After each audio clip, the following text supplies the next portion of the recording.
Hi friends, welcome to my channel. இன்றைக்கி வீடியோவில் என்ன பார்க்க போகிறோன்னா, ஆல்ரெடி வந்து நான் என்னோடய ஷார்ட்ஸில் வந்து கேட்டிருந்தேன் இது என்ன கோவில் கெஸ் பண்ணுங்க அப்படின்னு சொல்லிட்டு. அதில் வந்து ஒரே ஒரு சிஸ்டர் மட்டும்தான் கரெக்டாக சொல்லியிருந்தாங்க. எஸ், இது வந்து பெசன் நகரில் இருக்க அஷ்டலட்சுமி டெம்பிள் தான். உங்களில் எத்தனை பேர் வந்து இந்த கோவிலுக்கு போயிருக்கீங்கன்னு எனக்கு கமெண்ட்டில் சொல்லுங்கள். ஸோ நாங்கள் பார்த்தீங்கன்னா எப்போவுமே வந்து பெசன் நகரில் இருக்க ஆறுபடை முருகர் கோவிலுக்கு போகணுன்னா பக்கத்தில் இருக்க அஷ்டலட்சுமி கோவிலுக்கு போயிட்டு அங்கே ஆப்போசிட்டில் இருக்க பீச்சில் வந்து கொஞ்சம் நேரம் உட்காந்துட்டு தான் வருவோம். ஸோ நேற்றுமே அந்த மாதிரி தான் நாங்கள் போயிருந்தோம். ஃபஸ்ட்டு வந்து அஷ்டலட்சுமி கோவில் வந்து சென்னையில் இருக்கவங்க நிறைய பேருக்கு வந்து தெரிஞ்ச கோவில். அதாவது இந்த கோவிலோட ஸ்பெஷல் என்னென்னு பார்த்தீங்கன்னா, ஒரே கோவிலில் வந்து 8 லட்சுமியுமே இருக்காங்க.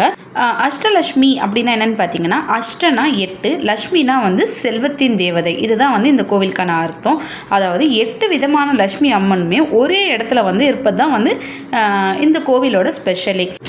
ஸோ இந்த கோவிலில் இருக்க 8 லக்ஷ்மிகள் வந்து யார் யார் என்னென்னு பார்த்தீங்கன்னா, ஆதிலக்ஷ்மி. ஆதிலக்ஷ்மின்றவங்க வந்து அமைதியும் ஆன்மீகமோட பலத்தையும் நம்மளுக்கு தரவுங்க. தனலட்சுமி பார்த்தீங்கன்னா நம்மளுக்கு வந்து பண செல்வ அமைப்பை வந்து நம்மளுக்கு தரவுங்க. அதே மாதிரி தானியலக்ஷ்மி. தானியலக்ஷ்மி வந்து நம்மளுக்கு உணவு மற்றும் வளம் அந்த மாதிரி வந்து செல்வத்தை கொடுக்குறவங்க. கஜலட்சுமி வந்து ஆட்சி பலம். அதுக்கப்புறம் பார்த்தீங்கன்னா சந்தானலக்ஷ்மி குழந்தை பாக்கியத்தை வந்து அருள் தருவங்க தான் இவங்க. வீரலட்சுமி வந்து நம்மளுக்கு தைரியத்தை கொடுக்குறவங்க. விஜயலட்சுமி வந்து நம்மளுக்கு வெற்றியை கொடுக்குறவங்க. வித்யாலட்சுமி வந்து நம்மளுக்கு கல்வியை கொடுக்குறவங்க. ஸோ இந்த 8 அம்மன்களையுமே சுற்றி நம்ம தரிசனம் பண்ணும்போது நம்ம முழு வாழ்க்கையுமே ஆசீர்வாதம் கிடைக்கும் அப்படின்னு சொல்கிறாங்க. இந்த கோவில் பார்த்திங்கன்னா 1970 வந்து கட்டப்பட்டதாகவும், அதாவது பக்தர்கள் கொடுத்த நன்கொடையில் வந்து இந்த கோயில் வந்து உருவானது அப்படின்னு சொல்கிறாங்க. முக்கியமாக இந்த கோயிலோட ஸ்ட்ரக்சரே வந்து ரொம்ப ஸ்பெஷலாக இருக்கும். இது வந்து ஃபர்ஸ்ட் வந்து விசிட் பண்ணுறவங்களுக்கு பார்க்கும்போதே ஒரு எக்ஸைட்மெண்ட்டாக இருக்கும் இந்த கோவிலை சுற்றி பார்க்கும்போது. ஆக்சுவலாக நாங்களுமே வந்து ஆப்போசிட்டில் இருக்க பீச்சுக்கு போயிருக்கோம், ஆனால் இந்த கோவிலுக்குள்ளே போனதில்லை. ஒரு நாள் வந்து சரி சும்மா போகலாம் அப்படின்னு சொன்னப்போ போயிட்டு தான் அதுக்கப்புறம் வந்து நாங்கள் ரெகுலராக இந்த கோவிலுக்கு எப்போ பெசன் நகர் ஆறுபடை முருகர் கோவிலுக்கு போனாலும் இந்த கோவிலுக்கு போகாமல் வரமாட்டோம். அந்த அளவுக்கு வந்து இந்த கோவில் வந்து அவ்வளோ யூனிக்காக இருக்கும். இங்கே இருக்க ஒவ்வொரு அம்மனுமே நம்ம ஸ்டெப்ஸ் மாதிரி மேலே போய் ஒரு லட்சுமியாக நம்ம வந்து தரிசிக்கிற மாதிரி இருக்கும்.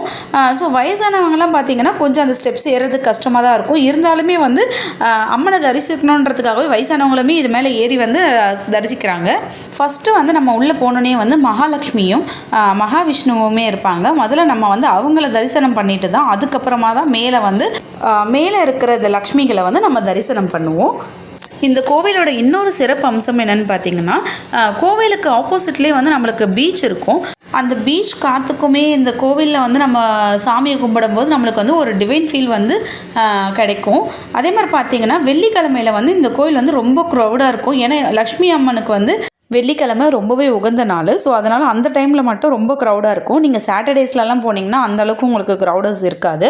அதே மாதிரி பார்த்தீங்கன்னா நவராத்திரியில் வந்து இங்கே வந்து ரொம்ப பெரிய அளவில் வந்து விசேஷம் பண்ணுவாங்க. அந்த டைம் வந்து உங்களுக்கு போனீங்கன்னா இன்னமும் நல்லா. ஸோ சென்னையில் இருக்கவங்களே ஒரு சில பேர் வந்து இந்த கோவில் இன்னும் பார்க்காம இருப்பீங்க. அதே மாதிரி நீங்கள் வந்து சென்னைக்கு இங்கே வரீங்கன்னா கூட இந்த கோவிலை வந்து மிஸ் பண்ணாமல் பாருங்கள். உங்கள் வாழ்க்கைக்குமே செல்வமும் சந்தோஷமும் கிடைக்கும்.